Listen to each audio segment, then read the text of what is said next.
أم تقولون إن إبراهيم وإسماعيل وإسحاق ويعقوب والأسباط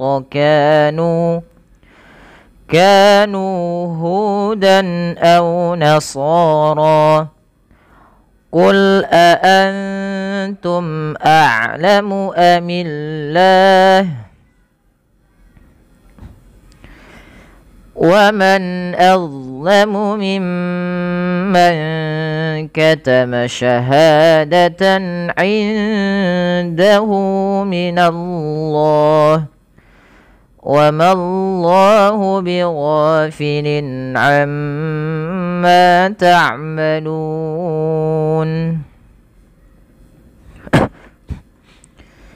Baik, sahabat fillah, mari kita perhatikan pada lafal am taquluna. Mim mati bertemu dengan ta dibaca dengan jelas suara mimnya karena dia idhar syafawi. Kemudian panjang ku dan lu harus sama karena kedua-duanya mad tabi'i. Perlu diperhatikan dengan seksama ketika membaca mad tabi'i. Tidak boleh panjangnya yang satu lebih panjang dibanding yang lainnya. Contoh taquluna. Nah, kepanjangan cukup 2 harakat saja. Ya, bagaimana kadar 2 harakat? Ya, tinggal dinaikkan sedikit suaranya. Am taquluna. Seperti itu. Kemudian pada lafal inna Ibrahim tahan bunyi nun yang bertasydid karena ya gunnah pada ayat ini. Ibrahim. Di sini ada bacaan qalqalah ya. Sudah sering kami ucapin bahwasanya qalqalah dia harus memantul dan tidak boleh menambah hamzah. Ra dan hi sama-sama 2 harakat lagi karena ia mad tabi'i.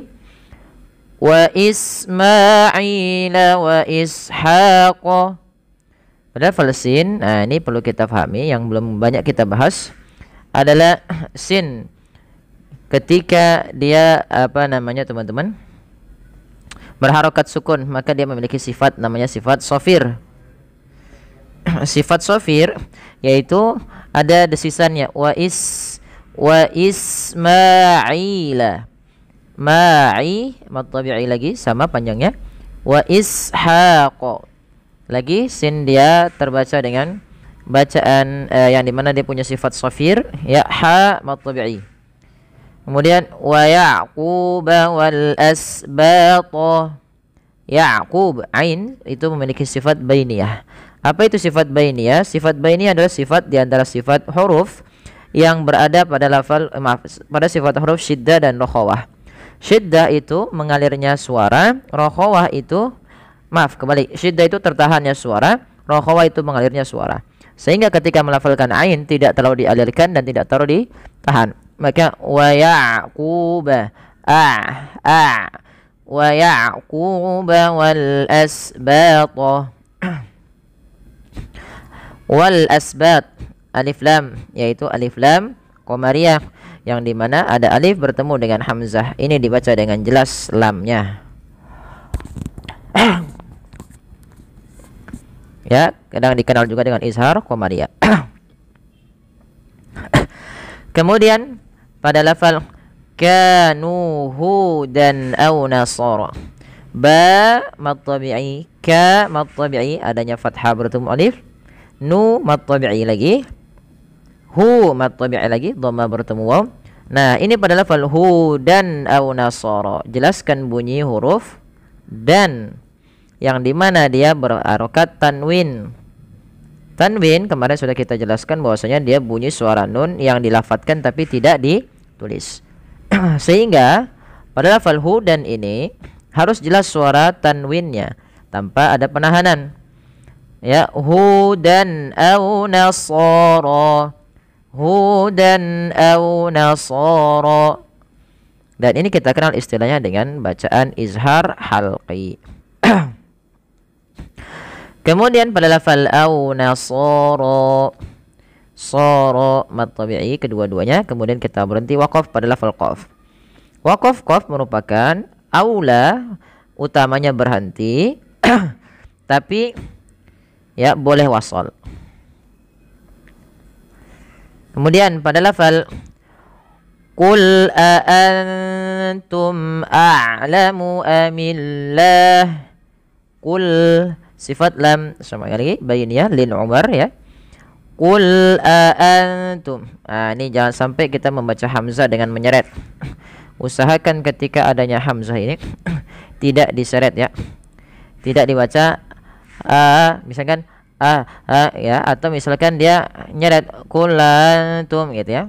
Terdengar dengan balah, bahkan dia dibaca dengan tashil. Dia harus dibaca dengan tahqiq ya. Tahqiq itu menekan ya sesuai makhrajnya. Ya. Qul antum a'lamu amillah. Kemudian pada lafal antum di sini ada bunyi bacaan yang dinamakan dengan ikhfa hakiki. Suara nunnya disamarkan kepada huruf ta. Yaitu dibaca ya. Antum bukan antum, tapi antum. Kembali lagi kepada makhrajnya, yaitu makharijul huruf daripada huruf ta, maka menyamarkannya kepada huruf ta. Kemudian mim mati bertemu hamzah idhar syafawi, a'lamu amillah. Nah, pada lafal Allah di sini dibaca dengan tipis lamnya, dan juga bisa kita hukumi dengan mad arid disukun bila kita waqaf. Ya, bila kita waqaf bisa kita hukumi dengan mad arid disukun. Kemudian وَمَنْ أَظْلَمُ مِمَّنْ كَتَمَ شَهَادَةً عِنْدَهُ مِنَ اللَّهِ. وَمَنْ أَظْلَمُ, nun mati bertemu alif, bertemu dengan hamzah, suara nunnya jelas, dibaca dengan izhar. Belum tertulis di sini kita kenal dengan izhar halqi, dibaca dengan jelas.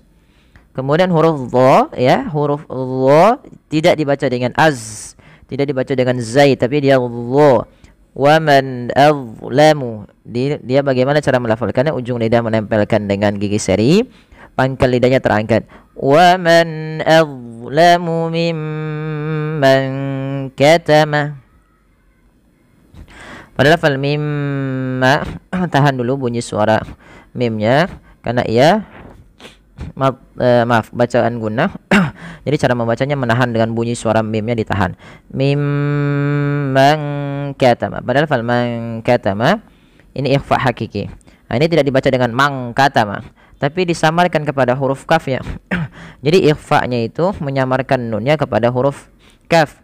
Mim man ka angka mangka ya.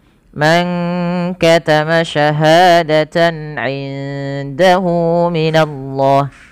Syahadatan mad tabi'i fathah bertemu alif kecil, tan izhar halqi, suratannya dijelaskan karena bertemu dengan huruf ain.